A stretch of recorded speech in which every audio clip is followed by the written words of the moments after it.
Assalamualaikum warahmatullahi wabarakatuh. Perkenalkan, kami mahasiswa keperawatan dari Universitas Mandala Waluya Kendari. Di sini kami akan memberikan edukasi tentang penyakit gagal ginjal kronik. Apa sih penyakit gagal ginjal kronik itu? Gagal ginjal kronik. Menurut Black 2014, gagal ginjal kronik, biasa disingkat dengan GGK, adalah gangguan fungsi ginjal yang progresif dan tidak dapat pulih kembali, di mana tubuh tidak mampu memelihara metabolisme dan gagal memelihara keseimbangan cairan dan elektrolit yang berakibat pada peningkatan ureum.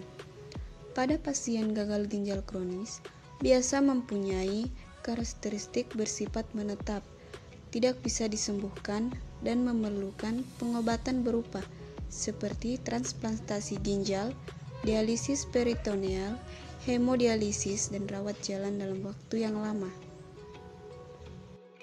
Adapun etiologinya, gagal ginjal kronik disebabkan oleh berbagai penyakit seperti glomerulonefritis akut, gagal ginjal akut, penyakit ginjal polikistik, obstruktif saluran kemih, pielonefritis, nefrotoksin, dan penyakit sistemik seperti diabetes mellitus, hipertensi, lupus eritematosus, poliartritis, penyakit sel sabit, serta amyloidosis.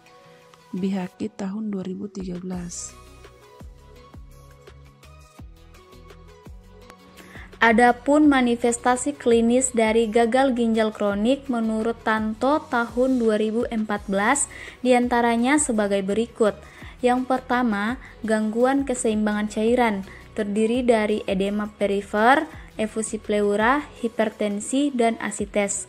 Yang kedua, gangguan elektrolit dan asam basa.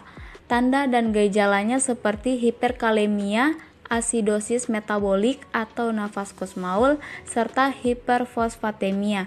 Yang ketiga, gangguan gastrointestinal dan nutrisi, seperti metallic mual, muntah, gastritis, ulkupeptikum, serta malnutrisi. Yang keempat, kelainan kulit. Kulit terlihat pucat dan kering, pruritus, serta ekimosis. Yang kelima, gangguan metabolik endokrin seperti dislipidemia, gangguan metabolik glukosa, serta gangguan hormon seks. Yang terakhir adalah gangguan hematologi seperti anemia dan gangguan hemostatis. Patogenesis atau perjalanan penyakit gagal ginjal kronik melibatkan penurunan dan kerusakan nefron. Nefron adalah alat penyaring ginjal yang diikuti oleh kehilangan fungsi ginjal yang progresif atau fungsi ginjal kehilangan fungsinya secara bertahap. Total laju filtrasi glomerulus GFR menurun dan clearance menurun. Bun dan kreatinin meningkat. Organ-organ tersebut merupakan bagian dari ginjal yang kehilangan keseimbangannya akibat kerusakan nefron tadi. Nefron yang masih tersisa mengalami hipertrofi atau peningkatan massa ukuran atau otot akibat usaha menyaring jumlah cairan yang lebih banyak. Akibatnya ginjal kehilangan kemampuan memekatkan urin. Urin tahapan untuk melanjutkan ekskresi atau pembuangan. Sejumlah besar urin dikeluarkan yang menyebabkan klien mengalami kehilangan cairan. Tubulus secara bertahap kehilangan kemampuan menyerap elektrolitnya. Tubulus adalah organ yang berfungsi untuk mengangkut cairan tubuh dan darah menuju ginjal, sedangkan elektrolit merupakan cairan asam basa dan garam yang ada dalam ginjal. Biasanya, urin yang dibuang banyak mengandung sodium atau mineral penting dalam tubuh, sehingga terjadi poliuri atau klien sering buang air kecil.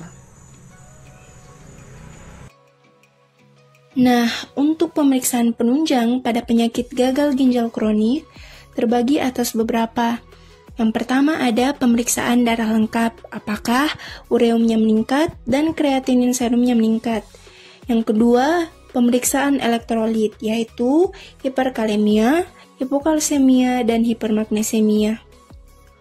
Yang ketiga, pemeriksaan kadar glukosa darah, profil lipid, yaitu hipertrigliseridemia, hiperkolesterolemia, dan LDL meningkat. Dan yang terakhir, analisis gas darah, asidosis metabolik, yaitu pH-nya menurun dan HCO3-nya menurun. Komplikasi.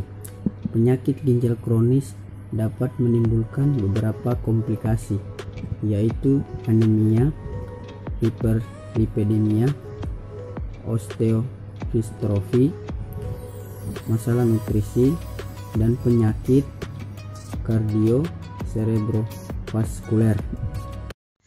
Nah, itulah tadi penjelasan singkat mengenai konsep medis penyakit gagal ginjal kronik. Semoga bermanfaat untuk kita semua. Terima kasih.